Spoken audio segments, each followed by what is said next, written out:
What's going on, guys? This is Randy with Lupinore.com, and we're about to go upstairs and meet a band by the name of Big Frasier.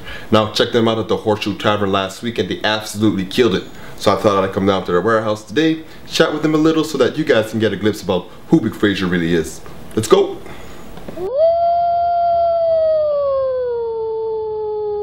This is a song called Cannibals. Hello, I am Bo. This is Hayden. And we're in the band Big Frasier. I play the drums and I'm the lead vocalist. I play bass, and we also have Dave Gallagher in the band who plays guitar. And then we just kind of vocal, everybody vocal. We started the band thing around the time we were 14, roughly. And we were jamming before. Yeah, just jamming. We weren't even in the band really. We were just kind of just playing music together. And then the first song was written in grade 9 guitar class. That's pretty sick. And we still play that now. Shape by Name. And we played in every kind of band. We had a jazz band in high school. It was like your whole cover band. We covered anything that. Well, we started as a jazz band. Yeah, but we just melded into like this party band. This party band. For some reason, we had like this weird like Russian kind of thing because we played like 2 consecutive gigs or something where we just turned it into this big Russian dance party and everybody loved it in our hometown. And so everybody knew us as like Russian dance party, Russian dance party. Artificial name. It was so weird. We had songs. We had like a song called Perhaps. We had a song called, and I started like writing Russian songs. Too much to drink. Too much to drink. Yeah, we had to play that. And all of them are just like blazing fast. Yeah. Oh,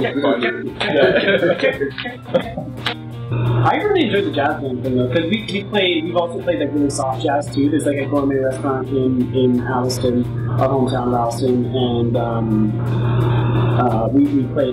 we had like 3 summers in a row, 4 summers in a row where we played jazz there. Yeah, like steady work. On the patio. It's great with every week.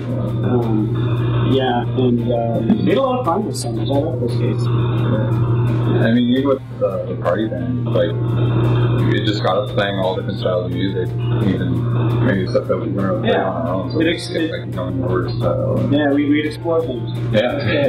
That's key. Like soft jazz, like classic jazz, or like straight ahead. Yeah. Miley Davis. Standards and stuff, yeah. That's great. I was drummer in that band as well. And then it kind of, we had, I guess the precursor to Big Frasier would have been Hotel Knucklehead. Yeah. This is like Chili Peppers inspired, like fast funk, rock. Songs are terrible.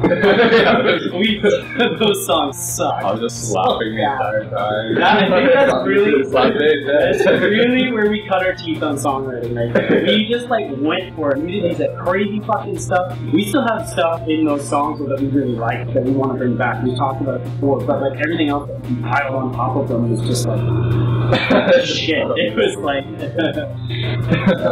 What more did you try than that? I know that we have particular bands that we all agree on and really like, and we draw from their sounds. So, a big one when we started this Big Frasier thing, when Dave and I started, we were really into Black Keys. At the time, the full Black Keys, Ocean, fucking Rubber Factory. Yeah. So we were really into some old Black Keys, and then from there we went to like Junior Kimbrough, who was the inspiration for Black Keys, and then stuff like from our days in high school, like a lot of Jack White, a lot of White Stripes. It's funny, I used to hate the White Stripes in high school. I really didn't like them. You went to one of their concerts. I love them. And I was like, stop them. But I love them now, you know, I understand.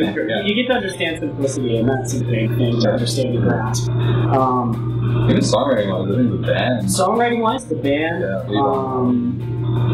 The band was like, Mother. Oh yeah. Big Canadian band, tragically hit. We kind of dropped from like the blues rock and alt rock kind of areas, but then there's like some other light stuff. Like I'm really into like Mandolin and MF Doom. stuff. Some R&B, Angelo and stuff too. I guess maybe that comes through sometimes. Yeah. Some big jazz too. Oh yeah. Like, you know, what's the other one? Oh yeah. Not bad. Yeah. So you guys just like wondering music. Yeah, you know, I find everybody says like, oh, I love all kinds of music, but I truly think we love all kinds of music. Oh yeah, there's great musicians, a great band in every genre. You just gotta find them. Like, there's something to be said in every kind of music. Yeah, for sure. There's something positive about everything. If you had to like pick someone, living or dead, that you would want to jam with, you want to say, who would that be? I say jamming with Lupinore maybe. I was gonna say Lupinore. Lupinore Helm. From the band. Yeah. Oh, so you got both communities to do Yeah, it might be because we were just talking about them. I don't know. I never thought about that question though. I know Dave would probably say Jimi Hendrix. Oh yeah, that's another good option. For sure. I think the funnest kind of person, if I was to pick anybody, like Levon's up there for sure, but if out of any kind of musician that I'd want to jam with, it would either be a bassist or a drummer, just because those are the funnest jams. Whatever. Like, they're just like, not to, you know, say anything bad about guitar or piano or anything that's more, you know, the lead roles and stuff, but it's just be more fun. I think I'd pick the drummer. Just because they're like well, they're so locked into each other. Yeah, exactly. Jerry Lewis, when you say you have like, how far are you doing? Yeah, Jerry Lewis. Or Fat Waller. What actually made you guys decide that, hey, you should get band going? Because everyone, like, people were like, band camp or band school. Yeah, the band thing just kind of came naturally. We just started playing guitar, and then he picked up the bass and we went on Knucklehead, and we immediately knew this guy was good. Well, I think another huge influence too, like, there's a huge scene of music, but there's also like this one weekly jam that happened at a coffee house. Oh man. And that was a little later on once it took off. Yeah, but I think, like, I don't know, I found it inspired us to write more music, and like, want to get better. Groundswell Coffee? Yeah, Groundswell Coffee. And it was called Groundswell, and it was like, it was the town hall, essentially, for like 6 years. We literally went every week, and it was on Thursday nights, and I didn't care, I would just do songs for Friday. I would stay up till 3 in the morning, because I would come home from the things, and I would just stay up. I was so excited. So it got to the point where it's pulling musicians from other areas too? Like, people stop by just to, like, you wouldn't hear that. People would never come to Allison normally would stop in and play a few tunes. And that's where we started to meet other musicians as well. We could go up to the owner at any time and be like, hey, can we play? And they'd say, yeah, immediately. Like, they just loved us, and everybody in our hometown loved us, which was really, and I think that's what gave us the inspiration to do what we do now, and how we're coming at it with such a positive attitude, because we know what we can do. But yeah, this Groundwork place, we would pack it, like capacity, and to the point that actually the fire inspector came in one time. I don't know if it was for one of our gigs that he came in, but it did have to limit us on the amount of people that we could let in, and it just got so fucking hot in there. You had everybody dancing in my Take it out! Would you say Groundwork like the favorite venue you would say that? What would you say your favorite venue that you say that? I want to say Horseshoe, but that's because we just did it recently. We had a great time that night, and the sound was perfect. I think our EP was, what I could hear was amazing, and I felt really good about our sound. But favorite venue, I think that my favorite gigs were Groundswell. Yeah. Overall. Yeah. Just so much fun, because it was like, a lot of it was like a lot of friends, and then,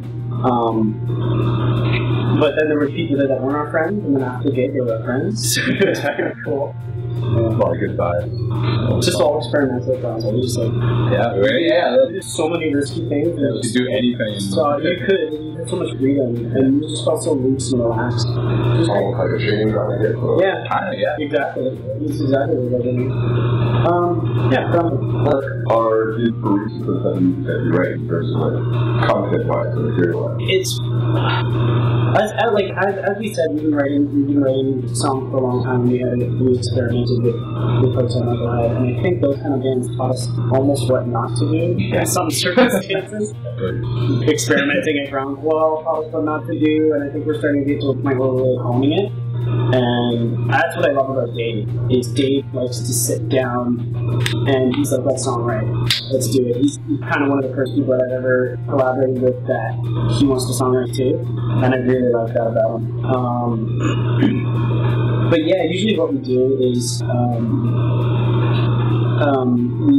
if we find a riff that we like, we'll record it, or if we find something that we like, we'll record it, or we'll keep going with it if we're all there. We'll just keep going with it and make it there. Everybody kind of fills in. Dave and I get together quite often, just together with an acoustic guitar and just write and drink beer, and it's a great time. And that's when the really cool stuff happens for the overall core of the song, and then I lyric it mostly. I use Dave's lyrics as well, and we kind of tie our words together. But for the main melodies and stuff like that, so I come up with the melodies more or less. Yeah. Dave comes up with a lot of the riffs and chords, more or less. He also wrote the chords. And Dave and I were talking about this the other day. You're a really good beat guy. Yeah, those just kind of put the chords together. Well, I mean, you write the bass line instead. But tweak certain riffs and just or like the pro recording that Dave and I were thinking about, like the jazz training and stuff. Just so, oh shit. Stuff that we wouldn't think about. Yeah. And actually, we were going to talk about that. Too, like, hey, we can do it. So, yeah, even dynamic things too sometimes. Like, I don't know, just trying different. Usually, Dave and I will write the chord, and then we come to Hayden, and then we put it together as a full band. Yeah. And is it that's like experiences you guys have gone through, or sometimes? I'm kind of wrestling with that right now with songwriting. Is the girl I mentioned, Laura Conning, she's a really good songwriter. She, like her and Sarah May, actually. Oh, Sarah May. You know Sarah May? What? No way. Yeah. I just played with her the other day. Oh, really? Yeah. She's kind of part of our tight-knit group from Alliston. Oh, dude. She's part of that group. Yeah, well, she's from Orangeville, but she played around for a while. Okay, cool. But anyways, people like Sarah and Laura, they started asking, what's that mean? What's this song about? And I'm like, it's sometimes. So I don't like to think about that when writing words. So when you ask if it's about past experiences and stuff, sometimes I will write it at per line. Like I'm just like, okay, what's this line going to be about? Okay, what's this line going to be about? And then some songs, it's like, fuck it, it's a party song. Words, just words. Rock and roll. Just words. But yeah, it's all about creating imagery, I guess. For me. Whoa. So you guys have a take on the suit? What's that? Yeah, we have a few gigs coming up. We have a gig on which one? Yeah, we have a gig tomorrow in Alliston at Coyote Beauty. It's a new venue in Alliston. That's really dirty bar. It's a good place though. You have a good time. 30 bars, honestly. 30 bars. I love 30 bars. I think I'd love to play for like a biker gang or something. Yeah, they would love us too. We're actually in talks right now with the Alliston Potato Festival. That's in August. If anybody's watching this, you should come out to that gig because the Potato Festival gig's on. So you just get wrecked all weekend.